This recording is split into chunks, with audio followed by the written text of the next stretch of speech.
Hey guys, welcome back to my channel, or welcome to my channel if you are new here. And if you are new here, I am so happy you are joining us. I really hope you guys enjoy this video. We are just going to get right into it. So I am going to give you some tips on what you can do daily to maintain a tidy home. Number 1, make your bed. This is number 1 on my list because honestly, I feel like the best way to get your day started is by making your bed, especially from a productivity standpoint. But from a cleanliness standpoint, having a made bed can make you feel like your space is already more tidy before you've even left your room in the morning. If you start by making your bed, that feeling of wanting to tidy up will hopefully carry itself with you throughout the rest of your home. Number 2.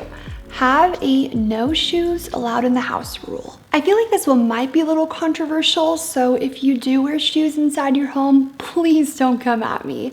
This is just my personal opinion, and these are tips on how to maintain a clean, tidy home, and so I had to include it in here. Think about all of the things that you might step on and the germs you could bring into your home if you do wear shoes inside. The same pair of shoes that you wore into Target, walked through the parking lot in, and then wore home are in your home, tracking things in. And if you have little ones crawling around, they are likely going to touch those surfaces and then put their hands right into their mouth. What if somebody stepped in dog poop?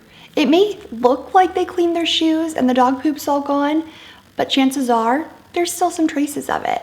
And then they come into your home. They walk right in with the dog poop shoes, and unbeknownst to you, they are tracking in dog poop particles all over your floor that you work so hard to clean. We do have a no shoes policy here, and in our first place, we had the same policy even though we had concrete floors. Do people get a little bit annoyed when you ask them to take their shoes off at the door? Absolutely. They definitely don't love hearing that they have to take their shoes off because it's not as convenient as just walking right in, you know? But if you worked hard to clean your floor, and then you had a bunch of people over, and everyone wore their shoes in, all that hard work's pretty much for nothing because chances are your floor is gonna look pretty rough when they leave. Having a no shoes allowed in the house rule is not only a good way to keep your home cleaner longer, but it's also a lot more sanitary. Number 3, clean the kitchen after every meal. Snacks too, if you make a mess. We used to leave our kitchen messy after we were done with meals, and you guys, dishes pile up so much more quickly when you do that. We've all been there, staring at your sink that is piled full of dirty dishes, wishing desperately that they would just disappear magically and be clean and you wouldn't have to deal with them. The good news is there is a way to prevent yourself from feeling overrun by dirty dishes, and that is to clean up the kitchen after your meal. And if a lot of dishes are required to make the meal, try cleaning up as you go to make it even easier when you're done eating. As soon as you are done eating, I know it's super tempting to just go sit down and relax or, do something else if there's something else that you have to do. But trust me, just take 10 minutes or so after you're done eating to rinse off your dishes and put them in the dishwasher. Or if you don't have a dishwasher, quickly hand wash them and just put them away. And that goes for bigger dishes too, dishes that don't necessarily fit in your dishwasher. Hand wash them and get them put away quickly, so then you don't even have to worry about them later. I am no stranger to saying a dish is soaking and I'll wash it later because I don't want to deal with it right that second. But trust me, it's just so much easier if a dish doesn't really need to be soaked to get it washed right away. And as soon as you're done with dishes, wipe down the counters, the table, the stove, wipe everything down so your surfaces are nice and clean. It'll probably take you 10 or 15 minutes to do all of this, but it'll save you so much time later on, and you're not going to be staring at a sink full of dishes at the end of the day. And if you're someone who cannot stand doing dishes, make it fun for yourself. Throw on some music, or if you have a kid and they're napping, put your headphones in, AirPods in, whatever, and play your favorite song, and let yourself have fun with it. Dance, sing, do whatever you need to do to make dishes fun. That will make the chore of cleaning the kitchen go by a lot faster and probably be a lot more painless. Number 4, live by the rule that everything has a home. I know putting things away right when you're done using them can be difficult to maintain, It can be really easy to just set something aside so you can deal with it later. But I have found that when we take the time to put things away immediately rather than later on, our space is so much tidier and things just feel so much cleaner around here. If this one's overwhelming for you, start small. Start somewhere that's easy, like with your mail. Rather than setting it down on the kitchen counter or table or some other space in your home, try going through it right away. And if you don't have the time to go through it right that second, do you have a place for mail? If you have a place for mail, go ahead and set it there to be dealt with whenever you do get a chance. The same thing goes for if you are grocery shopping or buying other items and you bring your purchases in.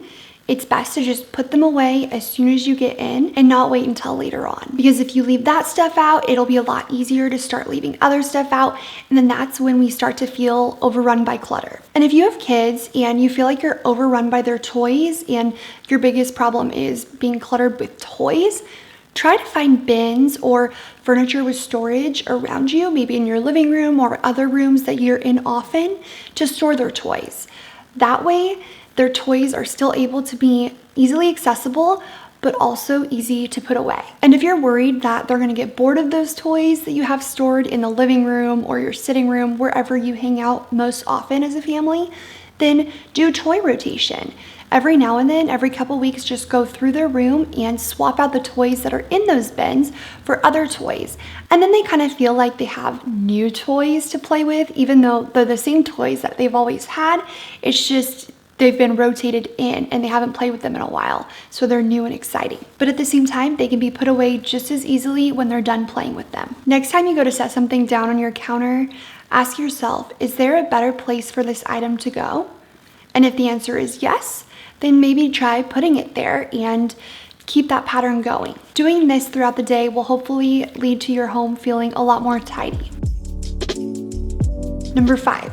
Run the dishwasher every night before bed. Do you ever look at your dishwasher and ask yourself, are those clean or dirty? We didn't have a set schedule for when we should do dishes or when we would load and unload the dishwasher, so we were never actually sure if our dishes were clean or dirty. This continued on for a very long time until we realized that the best way for us to keep track of this, as well as keep an empty sink throughout the day, is to literally run the dishwasher before we go to bed and unload it the next morning. It's also a good way to wrap things up in your kitchen to tidy up for the night. And then you wake up to a fresh, clean kitchen with clean dishes. But also, if you have a sink full of dishes when you go to bed at night, that's okay too. Before I end this video, I want to say something. I just really want you guys to know that I do not judge you for your lifestyle, the state of your home, if you work out, if you read, if you wake up early, if you sleep in, if you stay up late at night. I do not judge you for the way you live your life. You know, like these videos I make because I enjoy making them and I hope that they do benefit some people and that people want this advice or want these tips. But you guys, please do not think that because I live this way and these are things that I do, I judge people who don't do them. Because that truly is not the case at all. We are all different. We all have different preferences. We all live differently, you know, and that's okay. We should embrace those differences. We need to spread positivity and support one another and not break each other down or, you know, shame people because they do things differently than us. And I just felt like I really needed to say this because I never want my videos to come across as judgmental or trying to make people feel like less than. I know it can be so easy, especially with social media at our fingertips, to fall into a comparison trap where we constantly feel like we should be doing more, we should be doing better because so-and-so is doing better and so-and-so is living their life that way. And like, no, don't let yourself do that. Don't for 1 second look at me and be like, wow, she likes to keep her home tidy. Wow, she has her life so put together. Like, no, I wish I could be like, yeah, life's perfect. But no, life's not perfect. Nobody's perfect. And I make these videos because I truly do enjoy it. I enjoy giving you these tips, and these are things that I'm very passionate about, but I would never ever want you guys to feel like you're not good enough or like the way you live your life isn't okay. Like, you do you. You live your life. And if you find these tips helpful in the process, that makes me very happy. But please, like, if you ever feel like you need to like not watch my videos because it like triggers you, I get that too. I just really felt like I needed to say that because this is the type of video where it can be really easy to start to feel like you are falling behind, or like, you know, you need to clean or organize or do something. Like, I just don't want you to feel like that. I just truly hope that when you watch my videos, like, you don't ever feel like I'm judging you or feel bad about yourself, because like that is not what I want. That is not my goal. And I just hope these videos can be a resource to some people. But seriously, like, you are amazing and everyone's different, and that's what's beautiful about life. And at the same time, if you want tips on these things, I really hope that you find my videos informative and helpful. Anyway, I really hope that you guys found these tips helpful, and I would love and appreciate if you left a like and a comment down below and let me know like which tip you found the most helpful, or if you have a tip that you would love to share with me, let me know, because I would love to hear it. Thank you so much for watching, you guys, and I will see you in my next one.